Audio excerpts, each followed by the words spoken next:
Hi வணக்கம். நான் உங்கள் கல்லிடைக்குறிச்சி முருகன். அதாவது எனக்கு ஒரு 10 வயசு இருக்கும். 1977 முதல்ல அதிமுக தேர்தல் வருது. அப்போ எங்கள் அப்பா அதிமுக வட்ட செயலாளர், எங்கள் பெரியப்பா திமுக வட்ட செயலாளர்.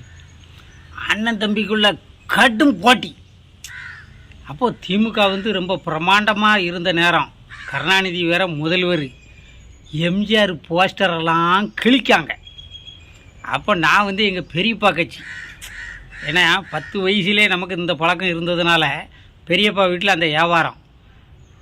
அந்த போஸ்டரை பூரா கிளிடா, உங்கள் அப்பா விட்டுத போஸ்டரை பூரா கிளி அப்படின்னாச்சு. உடனே கிழிச்சாச்சு. அப்போ அதிமுகவில் ரெட்டலையில் டி வேலையான்னு எங்கள் தொகுதி நாங்குநேரி தொகுதி. டி வேலையா அவர் ரெட்டலையில் நிற்கார். அப்போ எம் ஜான்வின்சென்ட் ஜனதா கட்சியில் நிற்கார். ஏர் உழவன் சின்னத்தில் நிற்கார். உதயசூரியனில் சுடலையாண்டின்னு ஒருத்தர் நிற்கார். மும்முனை போட்டி கடுமையாக நடக்கு.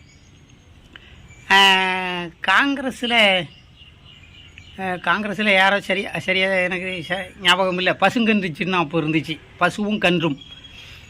அது அந்த எலெக்ஷனில் 187 ஓட்டில் தான் டி வேலையா ரெட்டலையில் தோத்தார்.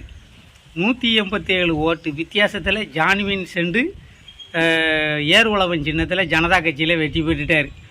அப்புறம் ஜெயித்த பிறகு அவர் ஜனதா கட்சியிலேருந்து மொரார்ஜி தேசாய் பிரதமர் ஜனதா கட்சியிலேருந்து அதிமுகவுக்கு வந்துட்டார்.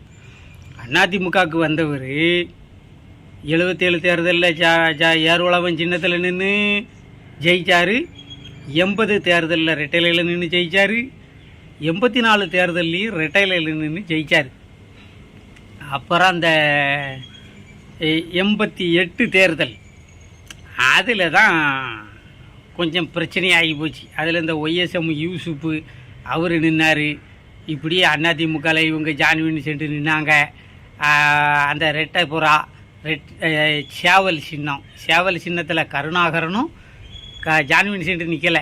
சேவல் சின்னத்தில் கருணாகரனும் இரட்டை புறா சின்னத்தில் ஒய்எஸ்எம் யூசுப்பு பணக்குடிக்காரது, கருணாகரன் களக்காட்டுக்காரரு. அவங்க தேர்தலில் நின்னாங்க. ஆச்சியூர் மணின்னு உதயசூரியன் சின்னத்தில் நின்றவர் ஜெயிச்சு கலைஞர் முதலமைச்சராக ஆகிட்டார். இது எங்கள் நாங்குநேரி தொகுதி வரலாறு. எதுக்கு சொல்லுதேன்னா, அந்த காலத்துலலாம் ஓட்டு போடுறதுக்கு மக்கள் திருவிழா மாதிரி கிளம்பி போவாங்க. அந்த கட்சிக்காரங்க ஒரு அம்பாசிடர் காரு, அப்போ கருப்பு மஞ்சள் கலர் பெயிண்ட் அடிச்சிருக்கும்.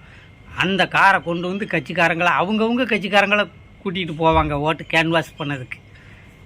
அதெல்லாம் அது ஒரு பொற்காலம்.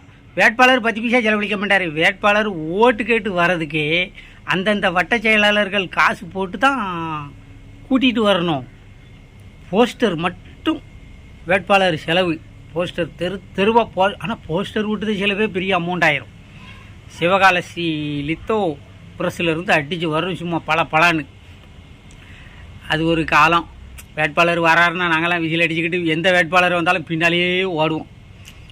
கட்சிக்காரங்கெல்லாம் செவ்வறு விளம்பரம் பண்ணுறதுக்கு அந்தந்த கட்சிக்காரங்க அந்தந்த வார்டுக்காரங்க அவங்க செலவில் தான் ஒன்றிய செயலாளர் சொல்லிடுவார், ஏய் ஓட்டு கேட்க வேட்பாளர் வராருப்பா, நீங்கள் உங்கள் ஊர்லலாம் செவ்வரில் பூரா நம்ம சின்னந்தான் இருக்கணும் அப்படின்னு. அது ஒரு காலம். ஆனால் இப்போ வேட்பாளரே ஓசி ஜீப்பில் தான் வருவார். அந்த காலத்தில் ஒரு திறந்த ஜீப்பு கட்ட கட்ட கட்ட கட்டன்னு வரும்.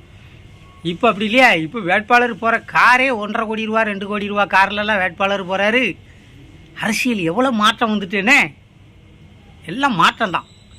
மாற்றம் ஒன்று தான், நிலையானது மாறிக்கிட்டே இருக்கும்.